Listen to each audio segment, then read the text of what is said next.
আল্লাহ আল্লাহ রাসূলের বিরুদ্ধে আর কোনো আনুগত্য করা যাবে না, আনুগত্য করতে হবে শুধু আল্লাহ রাসূলকে। 3 নম্বর হলো এই দুটি নীতির অনুযায়ী খাঁটি মুসলিম হিসাবে জীবন যাপন করতে চাইলে জামাত ভক্ত হয়ে, জামাত ভিত্তিক ঐক্য, জামাত শব্দ হলো ঐক্য, ঐক্য পার্টি, পার্টি মাজমুয়া আরবিতে বলে মাজমুয়া, দল। একাকী সম্ভব না, একাকী সম্ভব না। বাংলাদেশের কিছু আলেম ওলামা এরা এত বই কিতাব পড়ে, আপনার মানে ওর ঘরে ঢুকিলে বইয়ের অভাব নেই, এরপরও এই নির্বোধটা বলেন ইসলামের দল নেই, ইসলাম বুঝেই নেই। এটা ইসলামের দল নাই, মাথা টুপি দিয়ে এই মসজিদে মসজিদে নামাজ পড়ে বেড়ে খাবে, মানে ওর কোনো দায়িত্ব নেই। আর প্রত্যেকটা নবী পয়গম্বর এসে দল করার জন্য, এদেরকে আল্লাহ দল করার জন্য পাঠিয়েছে, দল। ইন্নী জাইলু ফিল আরদি খলিফা, আমি তো তোমাদেরকে নেতৃত্ব দেওয়ার জন্য জমিনে পাঠিয়েছি। খাওয়া দেওয়া পেট বড় করে এইভাবে তোমরা মারা যাবে, চলে আসবে, এই জন্য আমি তোমাদেরকে পাঠিয়েছি। তোমাদের কাজ হলো তোমরা সমাজের নেতৃত্ব দিবে, নেতৃত্ব, নেতৃত্ব, খলিফার দায়িত্ব পালন তোমরা করবে, এই জন্য আমি তোমাদেরকে জমিনে পাঠিয়েছি। আর অনেক আলেম ওলামার জন্য ইসলামটা বেশি পাই, দল করা যাবে না, দল করা যাবে না। জামা ভিত্তিক ভাবে এই কাজটা করতে হবে। আর অসৎ নেতৃত্বের লোক যেগুলো আছে তাদেরকে সরিয়ে দিতে হবে। কি করতে হবে? অসৎ লোকগুলোকে নেতৃত্ব থাকিয়া সরিয়ে দিতে হবে, ডাংমেট দিয়া, পিটাপিটি করিয়া। এমনিতে পালাবে, সময় সুযোগ আসলে এমনিতে পালাবে, পালায় নাই বিসিটাও থুইয়া পালা যাবার লাগিয়েছে। যা মনে করো যে আপনার ওই কি কয় কলার গাছত সুতি আছে পাতার উপর, দেখেন নাই ইতিহাস, আল্লাহর মায়ের আক্কেলের মায়ের, ঠিক কিনা?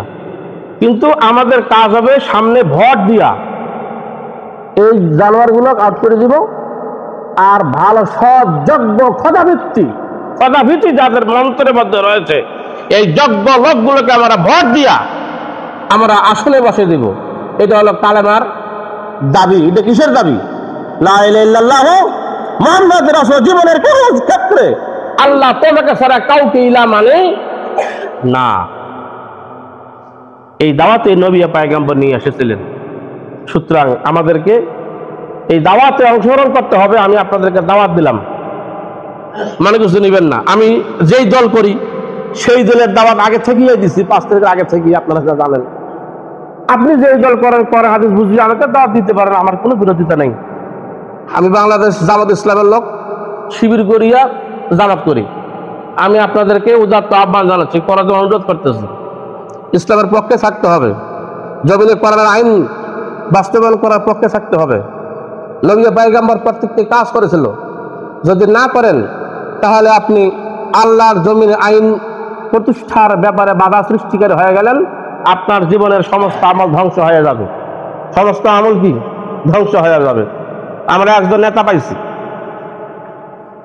মোটামুটি অন্যান্য নেতাদের চাইতে ভালো, আমাদের অ্যাডভোকেট মাইনুল ভাই। আমি তো মনে করছিলাম যে 2 নম্বর সুন্দরবন ইউনিয়নে তার একটা ভালো প্রভাব আছে, প্রত্যেকটা মানুষের সঙ্গে তার সুসম্পর্ক রয়েছে। যেখানে যায় ছোট ছোট বাচ্চাগুলো মাইনুল ভাই, মাইনুল ভাই। হ্যাঁ, আপনার ওই ভাটেরা এলাকার ওইদিকে হাজির দিকের ওইদিকে গেলাম, ও ছোট ছোট বাচ্চাগুলো তার পাশে পাশে বড় জায়গাতে মাইনুল ভাই এসে, মাইনুল ভাই। 6 নম্বর ওনার সঙ্গে আমার দেখা সেইখানে সব লোক, ছোট ছোট বাচ্চা সব অনেক লোক কি খুশি, মাইনুল ভাই এসে, মাইনুল ভাই। মানে তার যে একটা পরিস্থিতি আর প্রভাব এলাকায়, একেবারে প্রত্যেক বাড়ি গলি গলি উনি সফর দিতেছেন, সবার সে কথাবার্তা বলতেছেন। আর যে নেতাগুলো আছে এগুলো চাইতে ভালো, আমি বলবো না আল্লাহর ফেরেশতা, আর নেতাগুলো চাইতে কি লোকটা ভালো, মানুষের সঙ্গে মিশতে পারে, কথা বলতে পারে। সবচাইতে বড় কথা হলো ওই ব্যক্তির চাইতে ভালো ব্যক্তি আর কে হতে পারে? যেই ব্যক্তি আল্লাহ আল্লাহ রাসূলের দিকে ডাক দেয়, কোরআনের আয়াত করে মানুষকে ডাক দেয়, এর চাইতে ভালো মানুষ আর দুনিয়ার। ঠিক আছে, এই জন্য আসি আমরা সবাই দিন ইসলামের পক্ষে থাকি। সামনের দিনগুলো যেন আমরা ভালো পাই, দেখতে চাই। মৃত্যুর পূর্বক্ষণ পর্যন্ত ইসলামের উপরে যেন আমরা টিকে থাকতে পারি, কোরআন এবং হাদিসের পক্ষে যেন আমরা কাজ করতে পারি, ইলাহিয়াত জীবনের সর্বক্ষেত্রে আল্লাহকে যেন মানতে পারি। আল্লাহ সুবহানাহু ওয়া তাআলা আমাদের সকলকে তৌফিক দান করুক। আমরা সকলে বলে আমিন।